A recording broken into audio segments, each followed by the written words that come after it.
Hace un par de días atrás pudimos conocer nuevas imágenes conceptuales relacionadas con la película Frozen 3.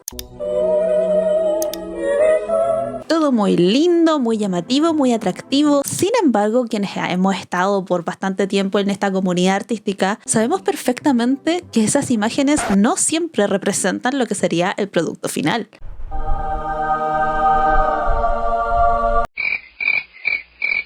Y que muchas veces por temas relacionados a tiempos, plata, etcétera, etcétera, estas imágenes terminan quedando completamente en el olvido y el producto final termina siendo sumamente distinto a lo que tenían planificado desde un inicio. ¿Por qué razón estas ideas quedan atrás? ¿Qué es lo que sucede ahí en el intertanto que hace que prácticamente las imágenes conceptuales terminen quedando en el olvido y que el producto final quede tan distinto a lo que realmente se nos prometió? Si quieres conocer algunos casos bastante atractivos en relación a una comparación entre lo que sería el arte conceptual versus el producto final, ya sabes, quédate aquí y ve el siguiente video.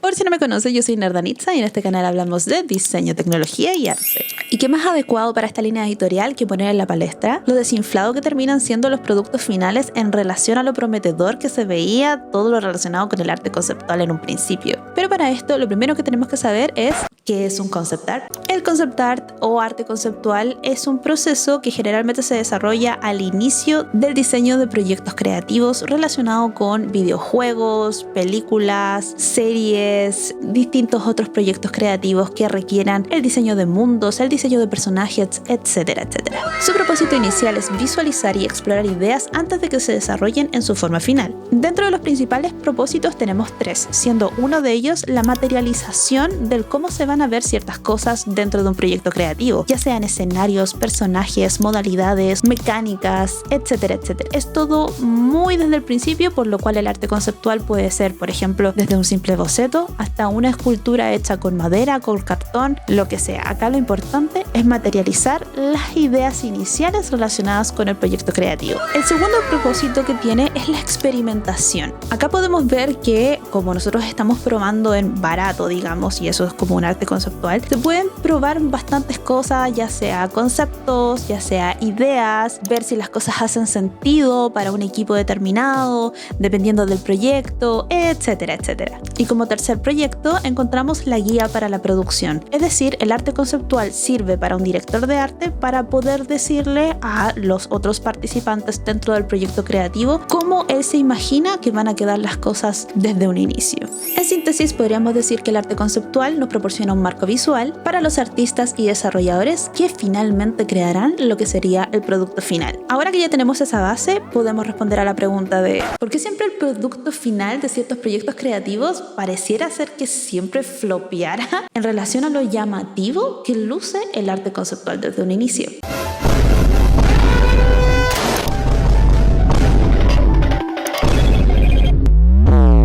Dentro de las razones que encontramos que podrían ser causantes de esta especie de problema, encontramos ciertas limitantes en sí. La primera es la limitación de lo que sería el hardware. Lo que se dañó fue el hardware.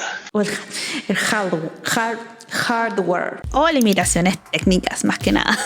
En este icónico caso de Frozen podemos darnos cuenta de que el dibujo o el arte conceptual específicamente de lo que sería el diseño de Elsa es bastante distinto al diseño de Elsa en el producto final. Recordemos que este caso era bastante esperable dado que Frozen es una película construida básicamente en lo que sería el 3D, por lo cual la simplificación de este personaje era más que esperable. ¿Qué es lo que podemos esperar de este proceso? De que por ejemplo el diseño de la corona o de la capa, cosas que parecían ser bastante complejas en el arte conceptual, iban a ser bastante difíciles de diseñar en un 3D o de renderizar en sí, por lo cual le agregaba mucha más complejidad a lo que sería la escalabilidad del proyecto y francamente al final del día eso se traduciría en un gasto más de plata y de tiempo. Sin embargo, este tipo de disparidades no solamente ocurren en las películas, también podemos encontrar otro ejemplo bastante interesante en los videojuegos.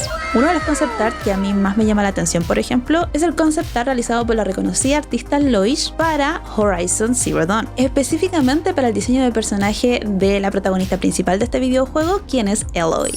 En este concept art podemos encontrar bastantes diferencias en relación al producto final, desde esos cambios de tramas de cabello en donde podemos ver un cierto nivel de experimentación, por ejemplo en ciertas mechas de colores distintas, o incluso la aplicación de más accesorios en el cabello, como lo que sería, no sé, la aplicación de plumas, etcétera, etcétera. Probablemente en este caso también afectó lo mismo que en el caso anterior, este traspaso del 2D al 3D y de hacer que un proyecto sea escalable en sí, prácticamente como que obliga al equipo creativo a simplificar estas formas sin perder la esencia desde un inicio propuestas por lo menos en el concept art original. Otra limitación que podemos suponer que sucede en estos casos es lo que sucede en la mayor cantidad de proyectos asíncronos, como lo es por ejemplo la falta de tiempo. Los cambios de tiempo y los cambios de deadlines más que nada hacen que los artistas no tengan el tiempo necesario para poder realizar estos proyectos de manera óptima, por lo cual la aplicación de detalles propuestos en un principio por el artista conceptual quizá no se llevan a cabo simple y únicamente porque las fechas cambiaron y las entregas se tienen que hacer sí o sí. Y recuerden que en industrias masivas, time is money. Sin embargo, si me preguntan a mí, una de las razones por las cuales yo más creo que las cosas cambian desde el arte conceptual hacia el producto final es simplemente el desarrollo en sí de un proyecto creativo. Recordemos que el arte conceptual se realiza en la parte inicial del desarrollo de un proyecto en sí, por lo cual a lo largo de todo este proyecto, que puede durar desde meses hasta años siquiera, pueden cambiar muchas cosas, desde los presupuestos estimados, los tiempos estimados, pero también el propio lore del proyecto. Por ejemplo, hay personajes que nacen siendo villanos y que a través de la historia quienes participan en el proyecto no le encuentran mucho sentido y tienen que rehacer todo desde un inicio, omitiendo el arte conceptual que se había hecho desde un inicio. Que un arte conceptual quede distinto al producto final es casi la tónica, es como parte de ser concept artist en sí. Sin embargo, no todo concept art es tan distinto al producto final. Acá te voy a mostrar unos ejemplos que para mí por lo menos me parecen bastante interesantes de evaluar. Una evidencia clara de este fenómeno es lo que pasa con la creación del arte conceptual orientado a la creación de mundos en cine y televisión. Un gran ejemplo de esto es lo que sucede con el arte creado para Game of Thrones.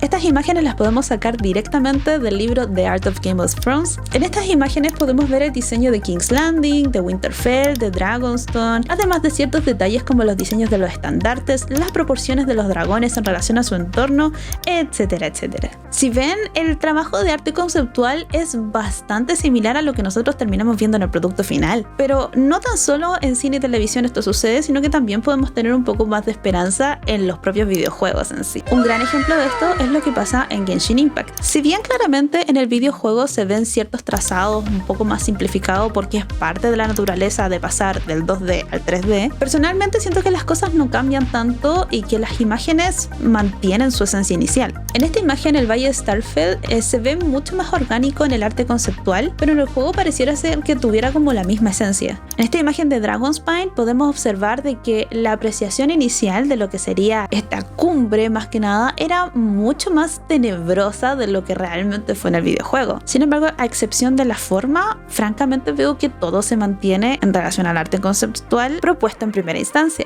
Sin embargo, no todo pasado fue mejor. Eres tú el príncipe azul que yo soñé.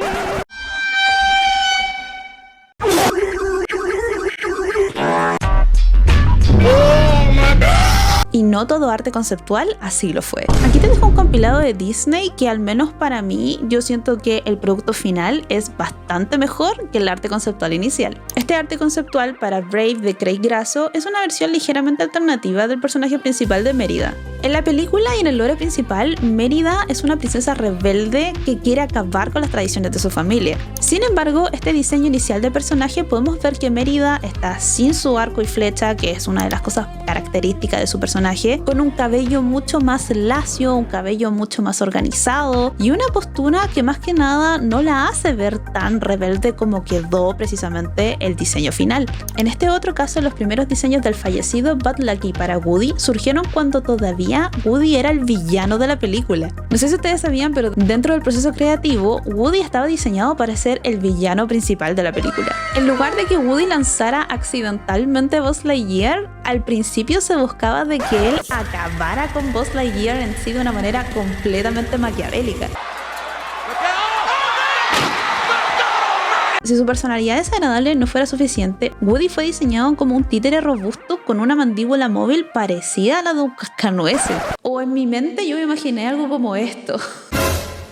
Personalmente creo que además de los factores anteriormente mencionados, podemos encontrar otras cosas que tienen que ver con las distintas tomas de decisiones dentro de un proyecto creativo. Muchas veces las ideas iniciales simplemente quedan en el olvido, pero por el paso del tiempo y por la propia naturaleza de un proyecto creativo en sí nomás. En la vida real se ha transparentado mucho de que ciertos proyectos se deprecan por falta de plata, por falta de tiempo, por una pandemia e incluso se ven afectados por huelgas de actores o escritores que terminan sí o sí impactando el resultado final, querrámoslo o no. Sin embargo, si hay una tónica la cual se ha dado de manera bastante recurrente, es la propia industrialización del arte, en donde grandes empresas ya decidieron cuánta plata se tiene que gastar para un proyecto creativo, cuánto tiempo se tiene que gastar para un proyecto creativo, y si yo me paso de ese budget o me paso de ese timeline, parecía ser que estoy perdiendo plata o tiempo. Hoy en día grandes empresas no están dispuestas a condicionar esos dos factores por hacer algo que creativamente quizá tendría un mayor impacto. Este canal no está de acuerdo ni con la explotación laboral ni con minimizar las condiciones laborales de distintos artistas y profesionales que trabajan detrás de proyectos creativos en pos de hacer cosas aún más creativas sin una inversión de parte de quienes realmente tienen las lucas.